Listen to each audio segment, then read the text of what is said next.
This fat woman makes me sick. Robert's voice cut through the Thanksgiving dinner table like a knife through warm butter. 23 people. His parents, his sister's family, his college friends who'd driven from Boston. All of them heard it. All of them saw his face twisted in disgust as he gestured toward me. I was holding a spoonful of sweet potato casserole. My hand froze halfway to my mouth. His mother cleared her throat. His father studied his wine glass like it held the secrets of the universe. His sister whispered something to her husband, and I caught the words, "Not again," before she looked away. I set the spoon down, slowly, carefully. The clink of silver against china was the only sound in our Connecticut dining room for what felt like an eternity. This wasn't new, but something about this moment was different. I'd spent 3 days preparing this meal. 3 days shopping, chopping, seasoning, basting.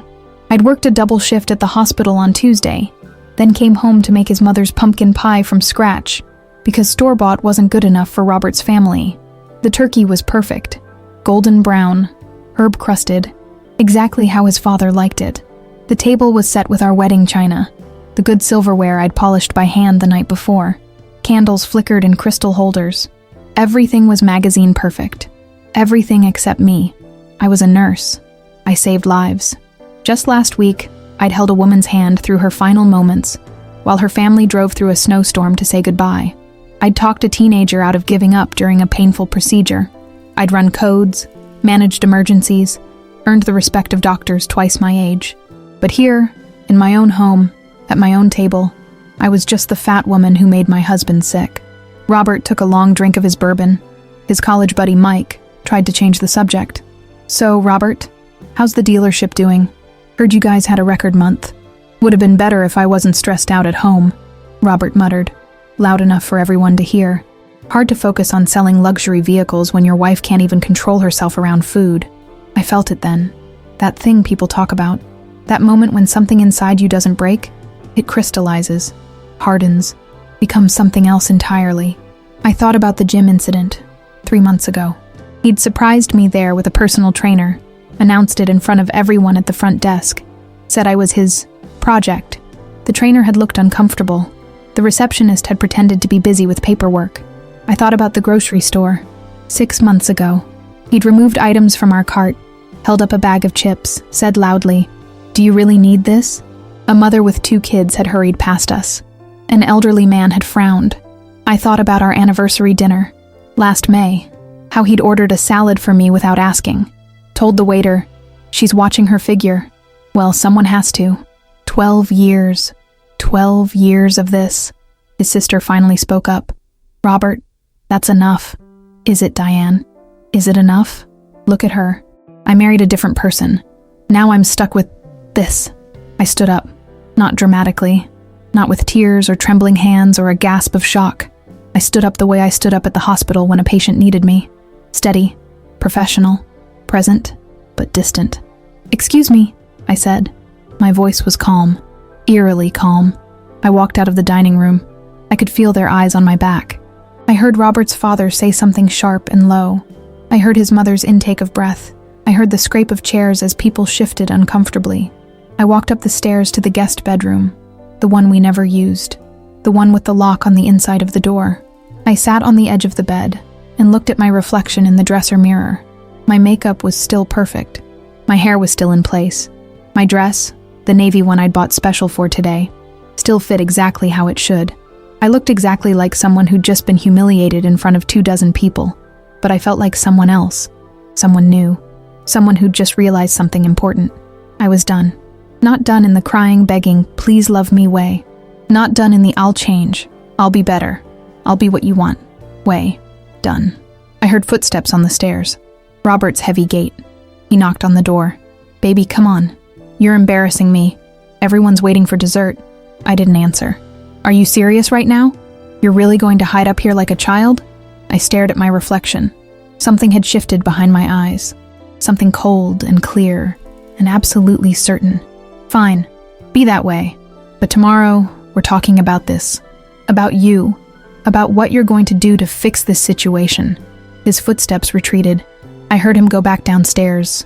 Heard the murmur of voices resume. Heard the clink of dessert plates being distributed. I unlocked my phone. Searched for something I'd been too afraid to search for before. Divorce attorney, Connecticut. How to document emotional abuse. Financial rights in marriage. I wasn't crying.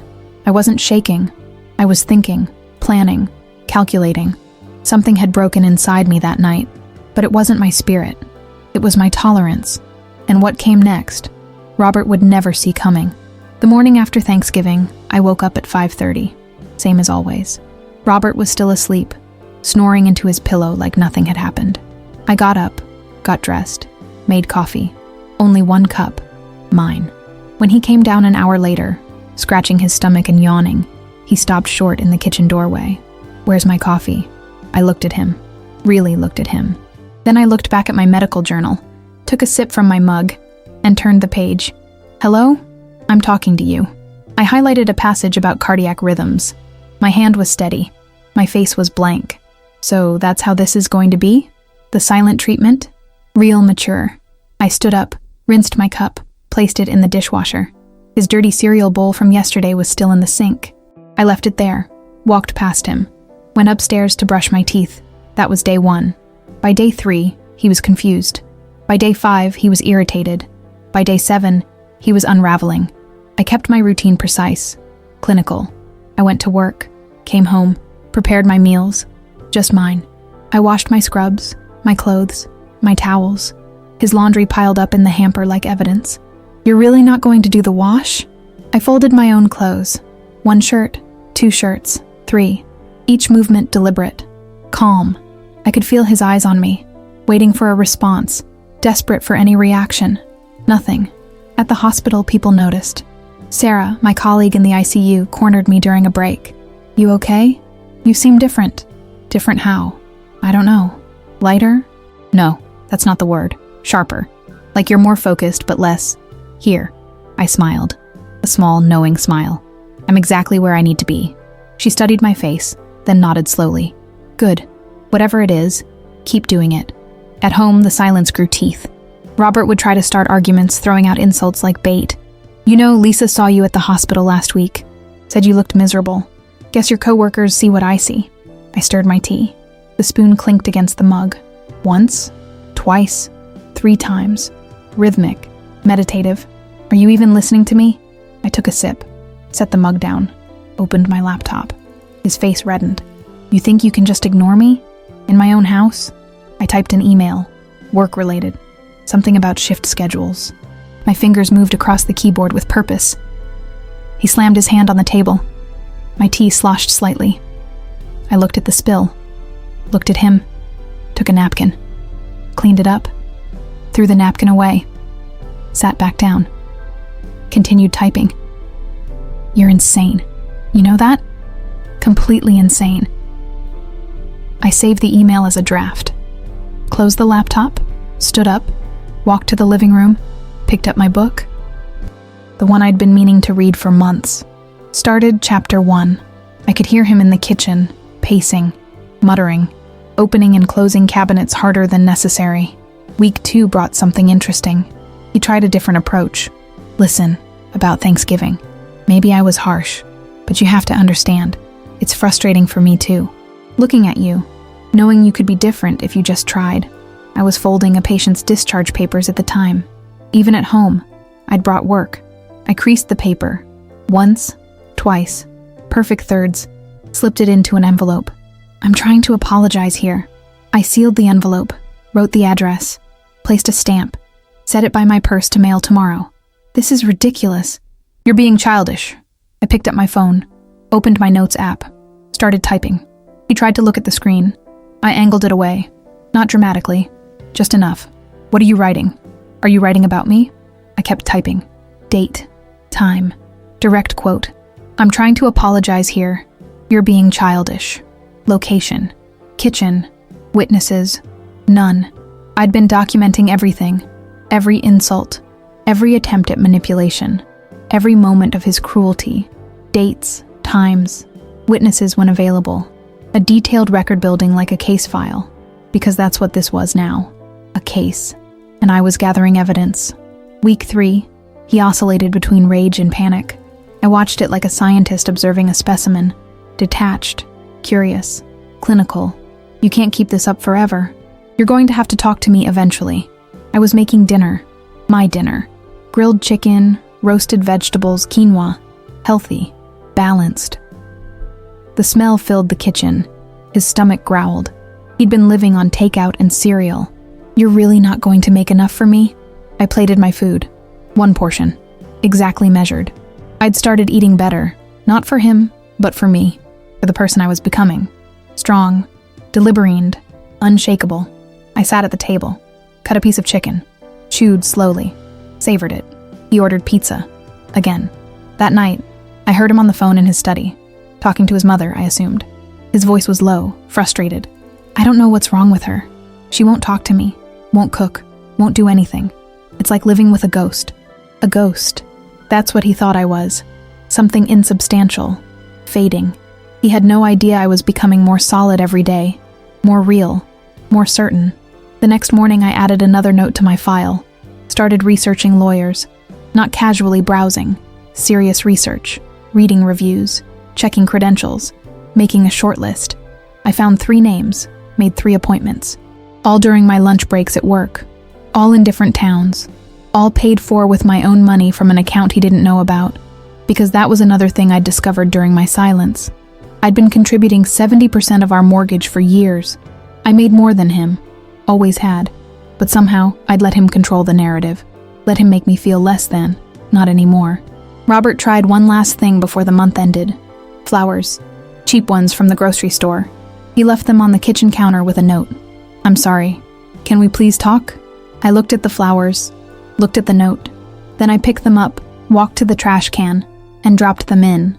Stems, petals, note and all. I didn't slam the lid. Didn't make a show of it. Just disposed of them like any other garbage. When he came home and saw the empty counter, saw the flowers in the trash, something in his face crumbled. You're really done, aren't you? I was reading my book. The same one. Chapter 7 now. I turned the page. His voice cracked slightly. What are you planning? I marked my place with a bookmark. Closed the book. Looked at him with eyes that held nothing. No anger. No sadness. No love. Nothing. Then I went upstairs, leaving him standing there with his question hanging in the air. Because he was right to be afraid. I was planning something. And when it happened, it would be perfect, calculated, and absolutely irreversible. 6 weeks into my silence, Robert came home with an announcement.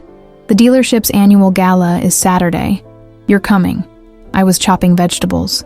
The knife hit the cutting board in steady, rhythmic thumps. I didn't look up. Did you hear me? This is important. The regional manager will be there. Investors. This could mean a promotion for me, so you need to show up and act normal. I scooped the vegetables into a pan. The sizzle filled the silence. I'm serious. You're going to put on a dress, smile, and not embarrass me. Can you manage that? I stirred the pan. Once. Twice. Added seasoning. Fine. Don't answer. But you're coming. I already told everyone my wife will be there. Saturday arrived. I took my time getting ready. I'd bought a new dress on Thursday during my lunch break. Emerald green. Elegant. It fit perfectly, hugging curves I'd stopped apologizing for. I did my makeup carefully. Not the usual rushed routine, but deliberate. Precise. I looked at myself in the mirror and barely recognized the woman staring back. She looked powerful. Untouchable. Free. When I came downstairs, Robert was adjusting his tie. He turned, ready to criticize, but the words died in his throat. You look different. I picked up my clutch, checked that my phone was charged, walked toward the door. The gala was at the Waterford estate, a historic mansion converted into an event venue. Chandeliers, string quartet, waiters in white gloves carrying champagne. Robert's hand was on my lower back as we entered. Possessive, controlling. I could feel his tension through his fingertips. Remember, just smile and be pleasant. Don't talk too much. I saw his boss, Martin Crawford, across the room. Distinguished. Late 50s. Robert had been trying to impress him for 3 years. Robert guided me through the crowd, introducing me to colleagues I'd never met. This is my wife. Not my name. Never my name. Just my wife. Like a title. A possession. I shook hands. Made small talk. I was cordial, warm even, but never to Robert. When he spoke to me directly, I looked through him like glass. People noticed. I could see the confusion in their eyes, the questions they were too polite to ask. An hour in, I excused myself to the restroom. Inside, I pulled out my phone, opened my notes app, reviewed my timeline. Everything was in place. The lawyer I'd chosen, Daniel Morrison, top-rated divorce attorney in Connecticut, had all the documentation. Bank statements proving my financial contributions, audio recordings from our home, legal in our state with single-party consent, witness statements from neighbors who'd heard his shouting. Everything ready. Everything perfect. I looked at myself in the ornate mirror, took a breath, and right there, in that moment of absolute clarity, I realized something. My story wasn't unique. Somewhere, someone was living the same nightmare. Someone was being made to feel small, worthless, invisible. If that was you, watching your own life play out in my words, I needed you to know something. You're not alone. Your silence can become your power too. The strength you're building in secret. It's real. It's valid. Hold on to it. I straightened my dress, reapplied my lipstick, walked back out. Robert was talking to Martin Crawford, laughing too loud, trying too hard. When he saw me, he waved me over. There she is. Martin, you remember my wife? Of course. Lovely to see you again. Martin shook my hand warmly. Robert tells me you're a nurse. Emergency care, is that right? ICU, I said. Critical care. That must be demanding work. Important work. It is. Robert shifted uncomfortably.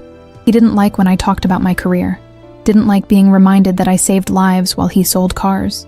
Well, the hospital is lucky to have you, Martin continued. My sister's a nurse. I know how much skill that requires. Robert's jaw tightened. I could feel him wanting to redirect the conversation, regain control. She works too much, honestly, Robert interjected with a forced laugh. Barely have time for a home-cooked meal anymore. Right, honey? There it was. The subtle dig. The public humiliation disguised as a joke. Martin's smile faltered slightly. I looked at Robert. Really looked at him. Let the moment stretch. Then I turned to Martin. Actually, I've been working on a healthier lifestyle lately. Meal planning, exercise, self-care. It's amazing what you can accomplish when you finally put yourself first. Robert's face twitched. Good for you, Martin said. Work-life balance is important. Extremely important. I agreed. I've learned that some things in life are worth keeping, and some things, I glanced at Robert, aren't worth the energy. Robert's hand gripped his drink tighter. Well, if you'll excuse me, Martin said, sensing tension. I should make my rounds. Lovely seeing you both. As soon as Martin was out of earshot, Robert leaned close. His voice was low, venomous. What the hell was that? I took a sip of my sparkling water. Calm, collected. You're trying to make me look bad, in front of my boss, at my company event. I set down my glass, looked around the room, at all these people in their expensive clothes, playing their social games, pretending their lives were perfect. I should have never brought you, he hissed. Fat cow making me look like a fool. And there it was, the real Robert. The one that existed behind closed doors, now leaking out in public. I turned to face him fully, stepped closer, close enough that no one else could hear. I leaned toward his ear, whispered 5 words. I've already filed for divorce. His entire body went rigid. The color drained from his face. The papers are being served Monday morning, at your office, in front of everyone. His mouth opened, closed, opened again. No sound came out. You have a nice evening, Robert. I stepped back, smiled, the kind of smile that doesn't reach the eyes. Then I walked away, through the crowd, through the ornate doors, into the parking lot. I'd driven separately. Another thing I'd planned. Another detail he'd missed while underestimating me. I got in my car, started the engine, looked back at the mansion one last time. Through the window I could see Robert standing exactly where I'd left him. Frozen, pale, shattered. I put the car in drive. Monday morning was going to be very interesting. Monday morning, 6:45. I was already dressed for work when I heard Robert's alarm go off. I'd been awake since 5, sitting in the kitchen with my coffee waiting. On the table in front of me sat a manila folder, thick, heavy with papers. Next to it, a smaller envelope with his name written in my neat handwriting. I heard him upstairs, the shower running, his usual routine. getting ready for a day he thought would be like any other. I took another sip of coffee.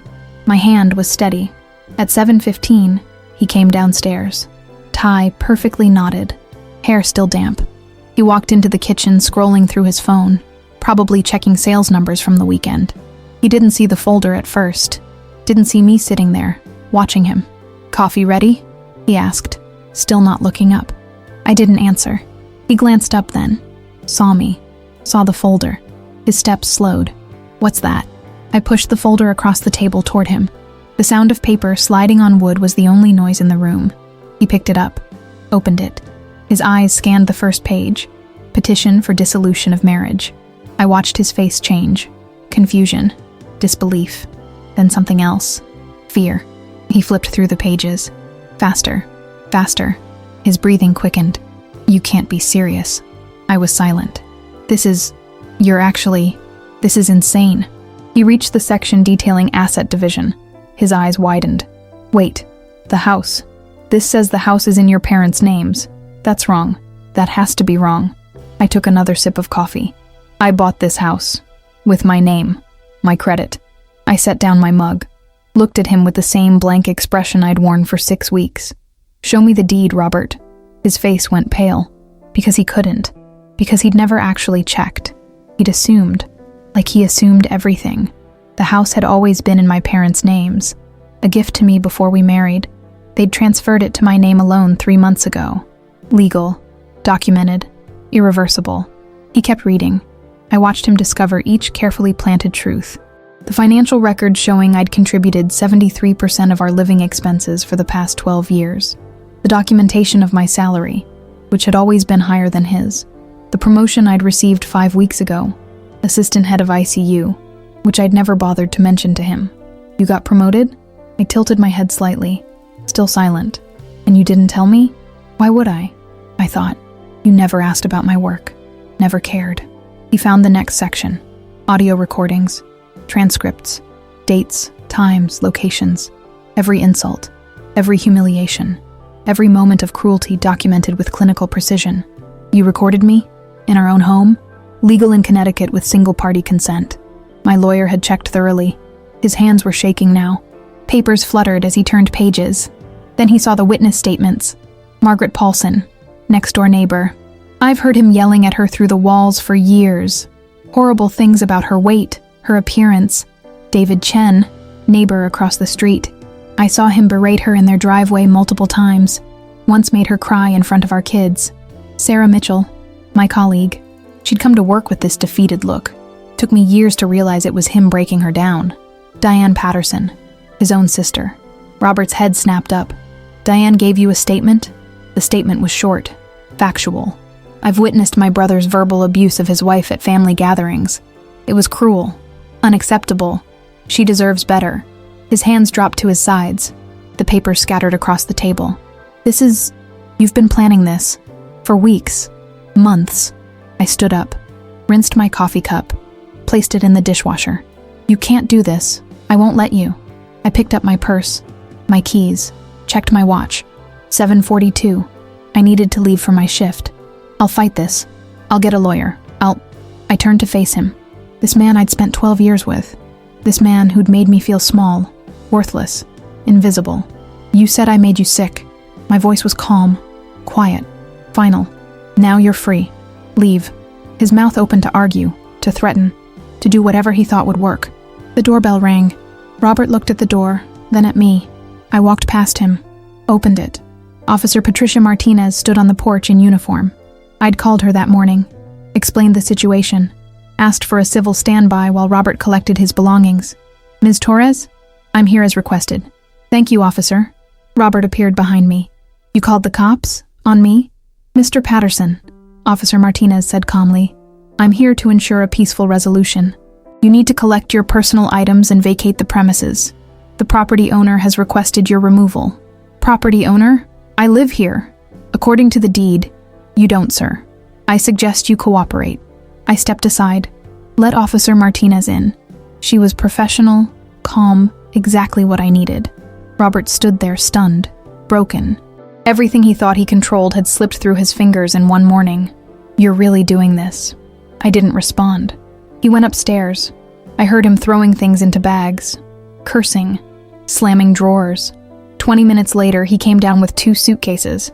His face was red, eyes wet. Where am I supposed to go? I looked at him, through him, past him. He waited for an answer that never came. Officer Martinez escorted him to his car. I watched from the doorway as he loaded his bags into the trunk. As he sat in the driver's seat, gripping the steering wheel, he looked back at the house, at me. I closed the door, locked it. The silence that followed was different than before. It wasn't strategic. It wasn't planning. It was peace. 3 weeks later, I sat in a coffee shop downtown. My coffee shop now, the one near my new apartment. Minimalist, clean, mine. I had a book open in front of me. Not a medical journal this time. Fiction. Something I read just because I wanted to. Through the window, I could see people rushing past, living their lives, fighting their battles, some visible, some silent. My phone buzzed. A text from my lawyer. Everything finalized. Clean break. No drama, no drawn-out court battle. Robert had signed everything. I turned back to my book, took a sip of my cappuccino. A woman at the next table was crying quietly into her phone. I caught fragments of her conversation. He says I'm not good enough. I just don't know what to do anymore. I looked at her. Our eyes met. She quickly looked away, embarrassed. I reached into my purse, pulled out my lawyer's business card, one of several I kept for moments like this. I walked to her table, set the card down gently. When you're ready, I said quietly. You're stronger than you think. She looked at the card, then at me. Something flickered in her eyes. Recognition. Hope. I walked back to my table, back to my book, back to my life. Robert had wanted me to feel small, invisible, broken. Instead, I became free, and that freedom was silent. It was mine, and it was forever.